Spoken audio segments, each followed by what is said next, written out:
On va voir ici comment introduire des numéros de page.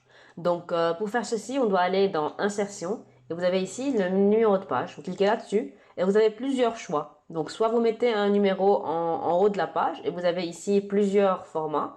Donc soit à gauche, soit au centre, soit à droite, soit plain number one, plain number two. Donc il y a plusieurs choix qu'on pourra nous-mêmes choisir et puis modifier par la suite. Soit on peut le mettre en bas de page, donc pareil, il y a plusieurs choix. Et puis soit on a aussi en marge de la page et vous avez déjà des choses préfaites que vous pouvez choisir en termes de template. Et puis pour la position actuelle, vous avez aussi des mosaïques que vous pouvez ajouter pour les formes autour du numéro ou bien des crochets. Donc voilà pour l'emplacement. Et disons donc moi je choisis haut de page, donc je vais mettre ou bien plutôt bas de page, je vais mettre en bas. Voilà en fait les numéros qui apparaissent ici. Et si je clique à l'extérieur, voilà, je vais avoir le 1 et le 2 qui vont paraître ici.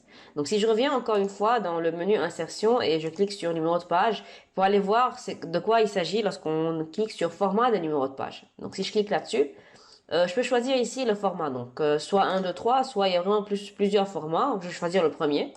Ensuite, on peut demander à Word d'inclure le numéro de chapitre. Donc ça, c'est dans le cas où on spécifie qu'on a du texte qui est sous forme de chapitre.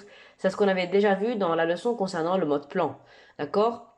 Donc ça, je vais pas le faire ici. Donc je vous conseille d'aller voir cette leçon au cas où vous ne savez pas encore de quoi il s'agit.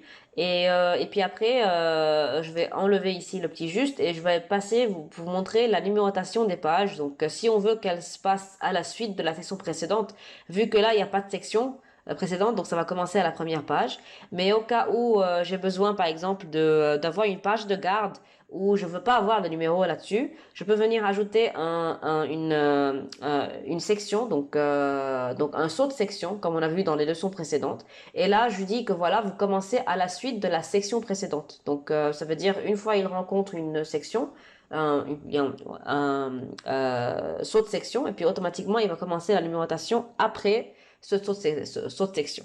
Et sinon, je peux lui demander de voilà commencer la numérotation à partir de 5 au lieu de un ou bien de 2. Parce que vous savez, comme déjà dit maintenant, on peut avoir une page de garde qu'on ne veut pas numéroter, on peut avoir après une page blanche que je ne veux pas numéroter, je peux avoir après un abstract que je ne veux pas numéroter. Donc je peux avoir plusieurs pages en premier que je ne veux pas numéroter. Et donc, par conséquent, je veux quand même commencer ma quatrième page à partir du numéro 4 et non pas à partir du numéro 1.